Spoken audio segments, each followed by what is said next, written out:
All right, my friends, our next fireside chat is between Mark Moss, who is an entrepreneur, an investor, a creator. He's known for breaking down complex topics and trends in finance, tech, and geopolitics. And he's going to be joined by Frank Corva, who is a political correspondent at Bitcoin Magazine. He focuses on policies, regulation, and the political dynamics that shape Bitcoin's future. Together, they're going to be talking about how Bitcoiners should think about engaging in politics. Please put your hands together for Mark Moss and Frank Corva.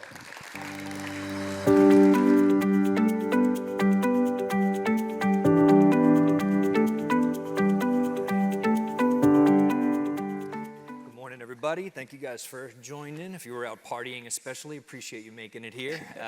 Super honored to be sitting here next to Mark. I was just saying to Mark backstage, what I love about Mark, when I talk with him, he's listening, he's taking in that information, and he's factoring it into his worldview. So ideally, we'll be able to bring a little bit of that conversation to you guys here today.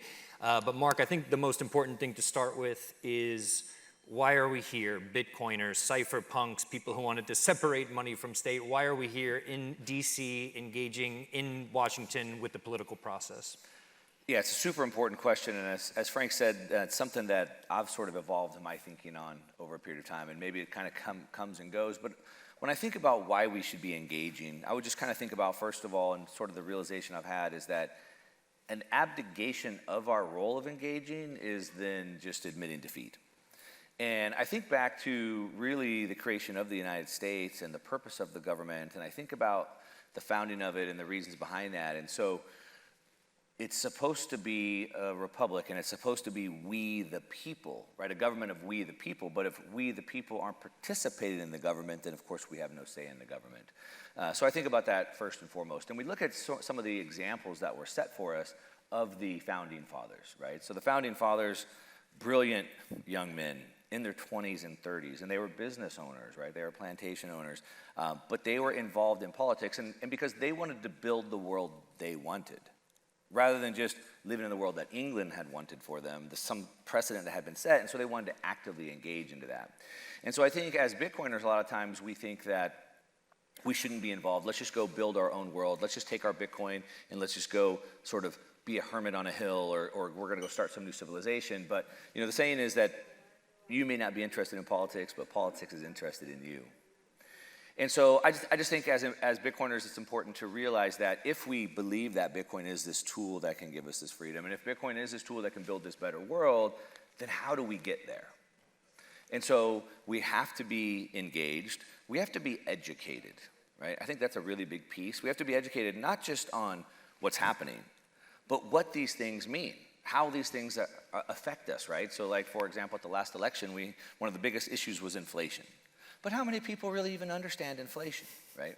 As Bitcoiners, I think most of us sort of understand that. And so that's why I think we should engage. If we want to build the world that we want, we have to be actively engaged. If we abdicate that role, then we just get a government built by somebody else. And the last thing I would say is that sort of as Bitcoiners, and sort of a mission that I've been on, and I think a lot of us grasp onto, is that Bitcoin is here to separate money from state. And so a lot of us think that, well, let's just go use our money and let's just remove ourselves from the state. And at the point we're at today, a lot of us see that, hey, we're here in DC, and why are these Bitcoiners engaging in politics? And I've even seen some people thinking that we're bending the knee to politicians.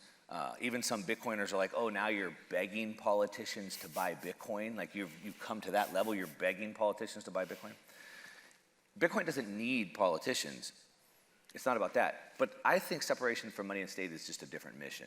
And so really the nuance in that is that what we want is to remove the state's ability to inflate the money supply, to create money, to censor money, right? We want to remove that influence. But of course, the government is always going to need to use money. And I think maybe one of the last things I would say is that there's always going to be a need for some form of governance.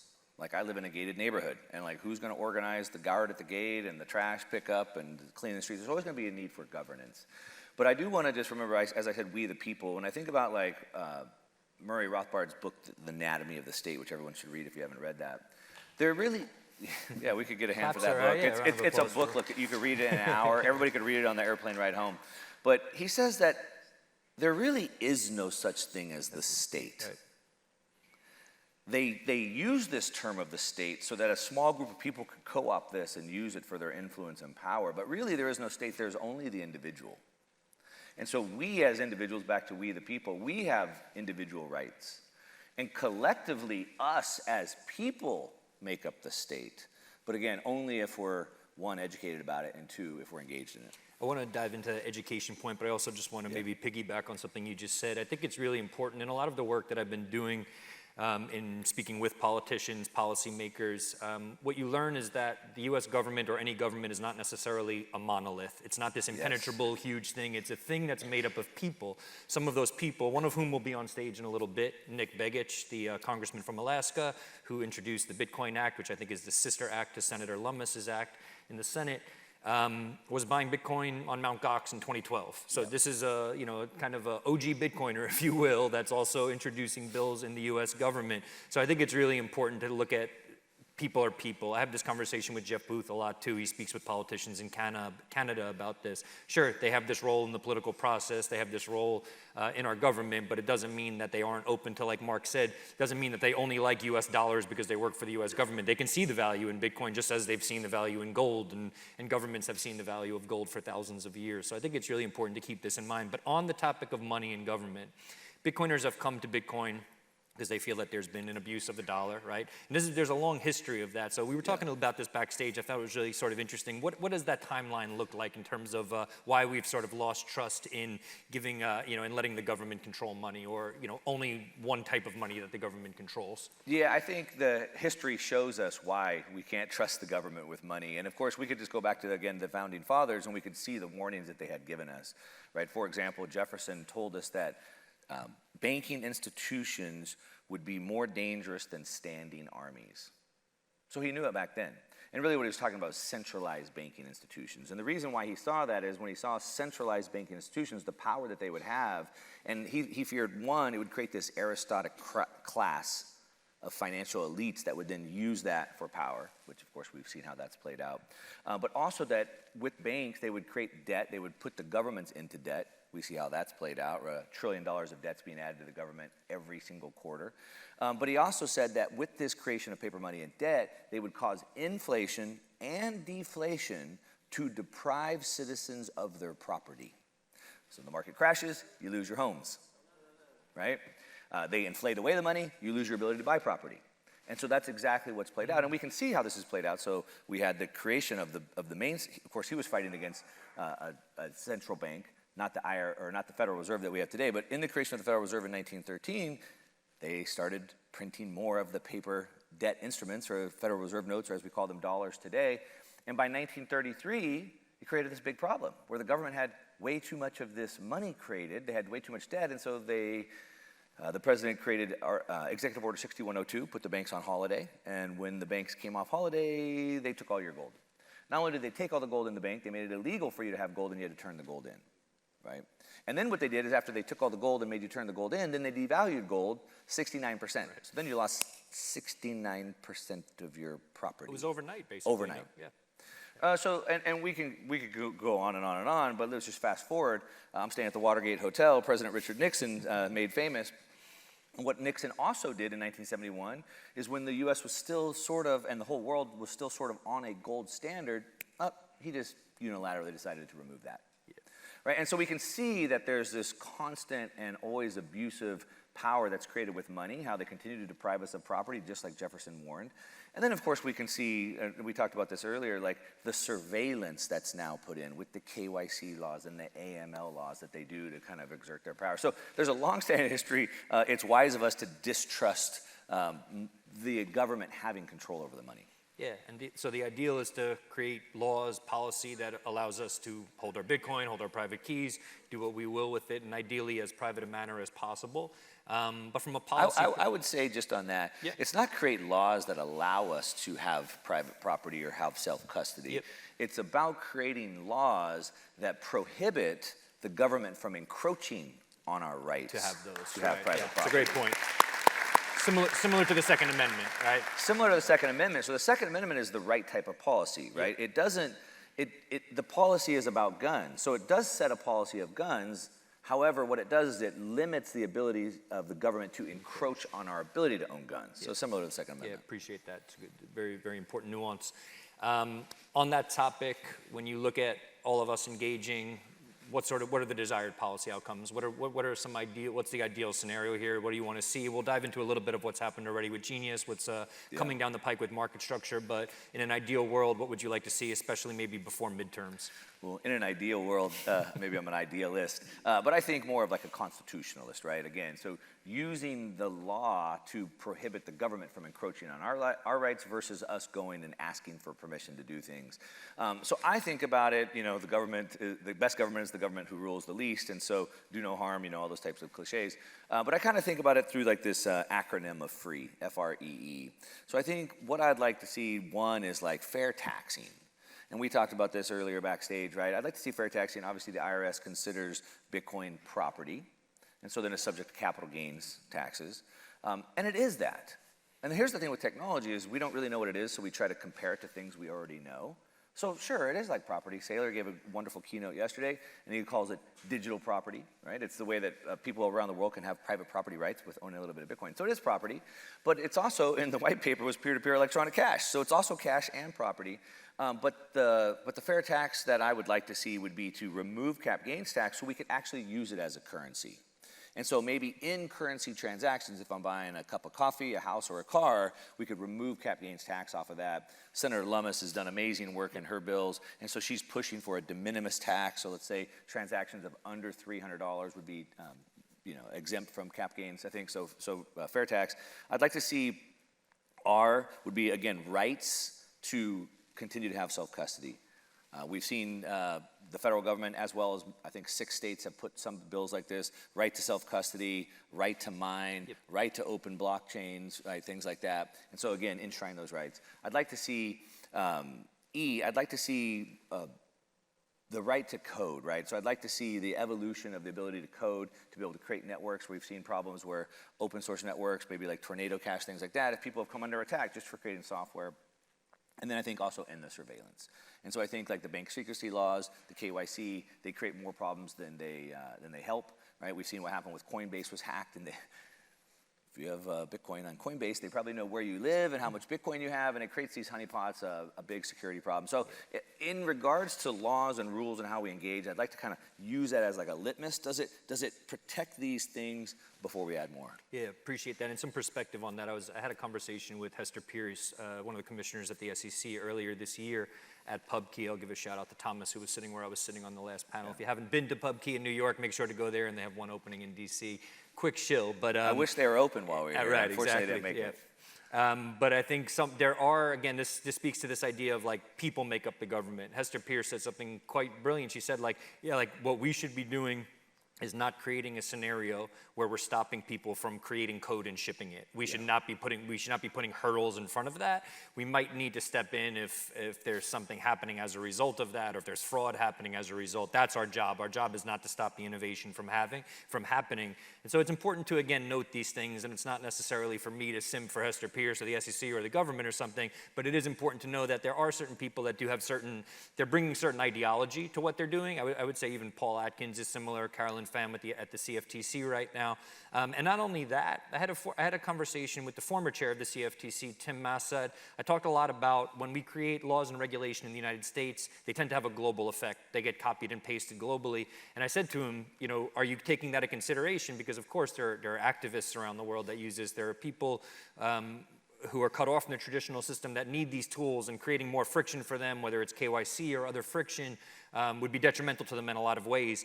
And his response to me was, yes, we think about that. Whether he meant that or not, I don't know, but at least we had that ability to have that conversation for me to put that into his mind and for him to think a little bit about that. So I think, again, getting back to why engage, having those conversations, planting a seed in someone's mind, you don't know what that does, but if we're not there to have that conversation, that seed never gets planted, and we have no idea whether it'll grow into something more. To jump in on that for a second, though, I mean, I love the point that you made earlier. You brought up that the government's not a monolith. That's something I say quite often. When they're like, the government's going to make it illegal. Like the government's like this big monolith, right? There's individual people in there, and so it's when we think of it as this monolith, it's like, why bother? But it's like, if I could just change one person's mind, like Hester Pierce, we can change things, number one. But back to what you talked about Hester Pierce and sort of trying to protect some of these rights, we think back to the precedents that was set, like with the internet. Yep. And the government deliberately put protections into place to allow the internet to develop and grow. To flourish, because it was going to be shut down, not just from the government, but from private companies and lawsuits and all types of things. And so it had to be protected to allow it to grow. And so I think with technology, it starts to get scary. Again, Saylor's keynote yesterday, he talked a lot about this, because people get disrupted. Systems change. Yep. And so the incumbents are always afraid of being disrupted and that changing on them. So some people are going to want to fight that, right? But we have to, as you said with Hester Pierce, and again have that policy to protect these things to allow them grow to change. Without a doubt, yeah. Create some sort of structure around them to allow for them. A really big thing that I wrestle a lot with is that Bitcoin gets often lumped in with crypto. Right. And it's an inherent nature of it being a crypto asset. Some people don't even like me saying that, but it is a crypto asset. That's just a reality. And when bills like market structure go through, it gets lumped in with all of this other stuff. We have very few bills, I think just one that I could think of, like the Bitcoin Act that specifically addresses Bitcoin and what the government might want to do with it, establish an SBR, et cetera. How do we deal with that? How do we differentiate? What can we do as everyday people? What should we be doing as people who are engaging with policymakers to differentiate between Bitcoin and crypto and make sure that it stands out in the legislation? Yeah, that's a really key piece. In the Bitcoin community, a lot of times we talk about, we say Bitcoin, not crypto. And I think, again, we the people, so it sort of starts with just our everyday conversations that we have. And so trying to help people understand that Bitcoin is different than crypto. Now, of course, it's a crypto asset. Maybe it's the only cryptocurrency. Maybe it's the only one. Maybe the other ones really aren't cryptocurrencies, but that's another conversation. But really kind of understand that it is different, and it starts with us understanding the difference. I love a line Lynn Alden used, that to conflate Bitcoin and crypto together show that you understand neither. Interesting, yeah, that's good. Right? Yeah. And so I think it's important for us to understand the difference and relay that. Again, we the people, decentralize and let that swell up. But I think also for the government, if it gets lumped together, the problem is that cryptocurrency, as Michael Saylor talked about yesterday, and tokenizing real-world assets and things like that, they're more like a security. Of course, maybe there's framework that they're not actually a security, but they're more like that, like a centralized company. And the difference is that I believe on CoinMarketCap today, there's like 19.5 million cryptocurrencies listed on CoinMarketCap. Right. And so every single one of those 19.5 million are a little bit different. So they have a different algorithm, a different consensus mechanism. And they have different tools, so there's smart contracts or there's privacy, whatever. And then they can make laws about what those things could do, even though Bitcoin as this open, decentralized commodity can't do that. And so when you start lumping it together, they could start restricting it to do things that's not even possible, which then now means we have to either, one, change the code and build those in, or two, it just becomes illegal to use. And so I think that's a real danger, and you highlighted one earlier backstage I hadn't really thought about, but some of this talk of like real-world assets. And so now when you start thinking about, well, let's tokenize Apple, Google, Tesla, et cetera, but now if we can exchange Bitcoin for that, now does that get lumped in with KYC registrations? That was an idea that you had that I thought was kind of interesting. Yeah, it's something I spoke with the commissioner of the head of the SEC, Paul Atkins, on Monday about this. And I don't even know that they're necessarily thinking about it yet, or at least they haven't been verbal about what they're thinking about in regard to it. I think we'll have to see what happens with market structure first with that, but I think it's something to be vigilant about. I think that it's a double-edged sword, Bitcoin being lumped in with crypto, because on the other side, I really want to shout out some people from broader crypto think tanks, advocacy groups. Amanda Tuminelli from the DeFi Education Fund wrote an amicus brief for the Samurai developers. She's done a tremendous amount of work for P2P rights, which is really important for being able to use Bitcoin without having to have KYC around it and stuff. So there's people who are great advocates for Bitcoin that are doing broader crypto work, but then there's also this idea of Bitcoin being lumped in with crypto, and there's some sort of, I would say, inherent dangers with that. So it's sort of like, you just need to sort of be vigilant and see what works and what we should support when it comes to aligning with other people, and then what we need to be wary about. Yeah. One thing that I think, and again, I started this talk with this, and I want to credit Mark again with this. I think one of the reasons Mark does so well, and he's grown such an amazing audience. Again, he's listening, he's paying attention, your thoughts are changing, and you talked about this idea of like, at first you were like, why engage? You asked yourself, like, what are we doing? Let's just build this thing ourselves. And then you were talking about yourself, like, why am I paying more attention to what's happening at my county level? Why don't I think about engaging with this local politician? Why am I so worried about what's happening at the Senate level or something when I'm not even paying attention to what's happening in my community? For the people that are here, in a real sort of call to action way, a practical way, how would you encourage them maybe to start thinking and even potentially acting? Yeah, that is a great question. And to your point, and I started out with saying that my mind has changed quite a bit. And really it was around COVID where I kind of realized really quickly, like, wow, like my city council actually has a lot of control over what happens to me here more than what the federal government's doing. And my county, wow, my county supervisor has all this power. And you start seeing this. And so government or politics has sort of been two things, I think. One, it's like this sleight of hand, like, hey, focus on the president, even though that almost matters very little, probably the least amount that matters to your life, but yet forget about your local politics, forget about your city council or your county supervisor. But those are the things that matter the most. So I think, number one, it makes us focus on the wrong thing. Number two, it's also demoralizing. My vote probably doesn't count. Why even bother? But your vote at the city council level does. And so I think back to the government that we have, a republic, and how the 50 states all have their own power. And we see this power struggle right now. I live in California, Gavin Newsom fighting the federal government, things like that. But you can see the states have these power. And what we've seen now, you talked about some of these bills. I think, like I said earlier, there's 6 states that have put the right to mine or the right to self-custody. So the states are putting in anti-CBDC laws and things like that. So it's the states that are doing this, and that's where we have power. So how do we think about engaging and being active in this? I think number one, as our founding fathers told us, that it's not a government by the majority, it's a government of the majority who participates. So how do we participate? Number one, being aware of what's going on. That's just step number one. Aware of the way the country was formed, but also what's going on in politics. Number two, I think that we should be active. How do we be active? At a minimum, you can pay attention to who, the government's not a monolith, which government representatives from the federal government all the way down to local politics are pro-Bitcoin, pro-freedom, right, or aligned with your values, at least at a minimum knowing who those people are and voting for them at a minimum. Number two, as you see some of these bills going into place that maybe you don't agree with or you do, phone calls and emails go a long way. So emailing, calling those reps, hey, I really support what you're doing, or hey, I really disagree with what you're doing. Let them have your voice. And I get it, man. It's like 10 minutes out of your month to make phone calls. I get it, it's painful, right?